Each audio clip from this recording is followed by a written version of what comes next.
2024 লোকসভা নির্বাচন যতই এগিয়ে যাচ্ছে ততই প্রচারের পারদ বাড়ছে, বিশেষ করে হাওড়া জেলায়। কারণ হাওড়া, হুগলি, কলকাতায় রয়েছে আগামী 20 মে নির্বাচন। এই নির্বাচনের প্রাককালে দুই দলেরই, বিশেষ করে তৃণমূল ও বিজেপির মধ্যে দেখা যায় প্রচারের প্রতিযোগিতা। এবার পাঁচলায় এলেন মিঠুন চক্রবর্তী। বিজেপির প্রচার তারকা এই মেগাস্টার মিঠুন চক্রবর্তীর স্বল্প সময়ের নোটিশেই পাঁচলা ব্লকের মল্লিক বাগানে এসে মিটিংয়ে অংশগ্রহণ করেন।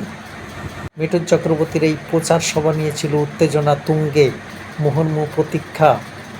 সুবাড়ার এই মল্লিক বাগানের মাঠে তাকে দেখার জন্য ছিল উৎসাহী জনতার প্রচুর ভিড়, এবং স্বভাবসিদ্ধ ভঙ্গিতে মিঠুন ক্রমশ দলীয় বক্তব্য পোক্ত হয়ে উঠেছেন। তার ডায়লগের রাস্তা ছেড়েই তাকে সম্বর্ধনা জানান মোহিত ঘাটি প্রমুখ। নির্বাচনী সংবাদ প্রান্তিক বার্তায়। অবসান হলো।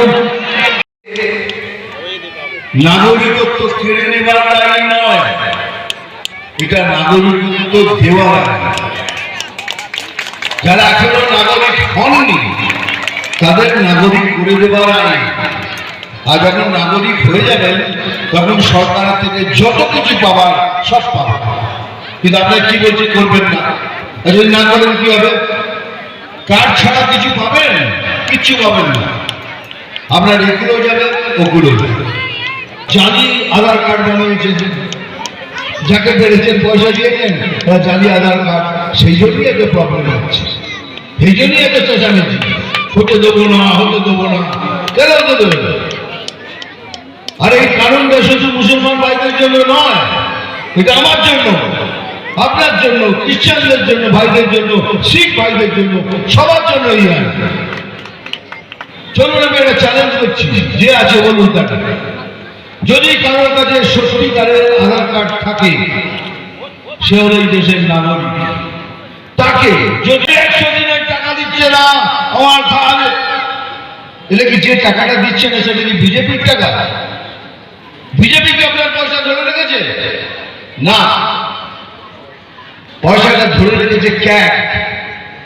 ক্যাগ মানে হলো CAG, এমন একটা সংস্থা আছে যাদের কাজ হলো সমস্ত রাজ্যে পয়সার হিসেব নেওয়া।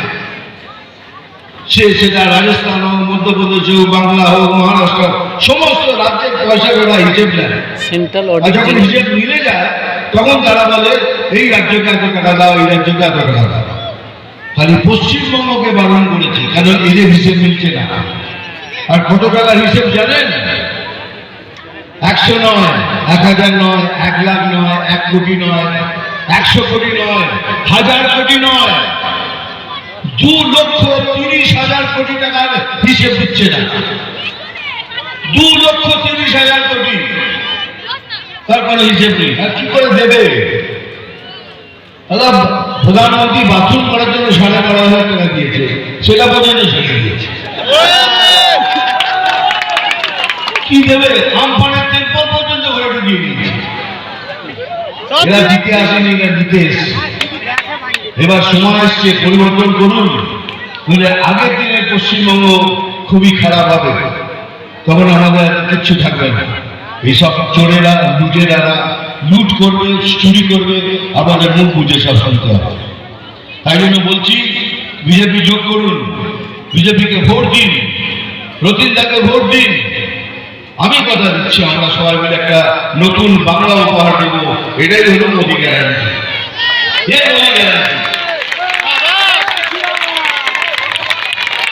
कितना पैसा लेकर क्या करोगे भाई? कितना खाओगे?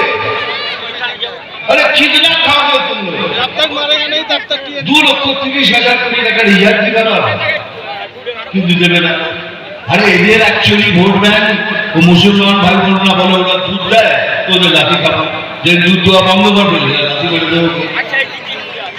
এদের ভোট ব্যাংক হলো কারাপশন, দুর্নীতি। আজ দুর্নীতি শেষ, যে সরকারও শেষ। সেই জন্য সবাইকে দুর্নীতি শেখানো হয়। তুমি এইভাবে দুর্নীতি করো, এইভাবে করো। আমি চ্যালেঞ্জ করে বলছি, যারা এই তৃণমূলের ফ্ল্যাগ নিয়ে মিছিলে যায়, 90% লোক কোনো না কোনো দুর্নীতির সাথে তারা যুক্ত। তারা কোনো ভদ্র সভ্য সমাজের লোক এই ফ্ল্যাগ হাতে নিতে পারে না।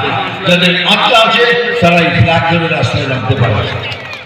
হ্যাঁ, জোর গলায় বলছি, অসম্ভব।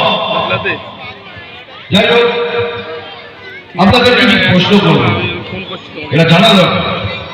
আপনি কেন ভোট দেবেন আর কাকে ভোট দেবেন? আপনি কাকে ভোট দেবেন আর কেন দেবেন? আমি কিছু প্রশ্ন করবো, বলুন। কি করে এত অল্প সময় সম্ভব, বললেন মোহিত ঘাঁটি। বিশেষ খাদ্য সংবাদ, মাত্র ৮০ টাকায় ১ প্লেট বিরিয়ানি, তাও আপনার নিকটেই। এই তো বাউরিয়ায় ফোর্ট গ্লাস্টারের কাছে বেনের দোকানের পাশেই রয়্যাল বিরিয়ানি। বিরিয়ানি ছাড়াও চাউমিন, চিকেন পকোড়া ও অন্যান্য ফাস্টফুডের বিশ্বস্ত প্রতিষ্ঠান রয়্যাল বিরিয়ানি, মাত্র ৮০ টাকায়। চলে আসুন শীঘ্রই। হাওড়ায় একটা প্রোগ্রাম ছিল, কিন্তু মুখ্যমন্ত্রী আসা বা কোনো কারণবশত ক্যান্সেল হয়। তখন স্টেট থেকে আমায় ফোন করে বলেন, মহিদা আপনার ওখানে কোনো পারমিশন আছে, নেওয়া যাবে বিকেল 4টে। তো আমার সাথে আলোচনা হলো, আমি বললাম হ্যাঁ নিয়ে নেবো। 4টের পর ওখান থেকে ফোন টোন করে ডেকোরেটার বলে রাত 8টা থেকে কাজ শুরু হয়েছে। সকালবেলা একটু ছোটো প্রচার দুটো করে দিয়েছিলাম। জনগণ নতুনটাকেও পছন্দ করে, আর বর্তমানে তৃণমূলের বিরুদ্ধে মানুষ এসেছে। এই অল্প আমরা জিতব। প্রতিক্রিয়া বলতে দেখুন, এই আমার যে বুথে ভোট হচ্ছে, এই প্রোগ্রাম হলো, এই বুথে আমরা 800-900 জিতি। পঞ্চায়েত নির্বাচনে জানলা দিয়ে ব্যালট ফেলে দিয়ে তারা জিতে গেল, যেটা বলছিলাম। মানুষ মিঠুন চক্রবর্তীকে দেখবে, মহাগুরুকে একটা গ্রামের মধ্যে ঘরের কাছে, তা সে তো আসবেই মানুষ, এবং ভোট বাক্সে তার প্রতিক্রিয়া আসে।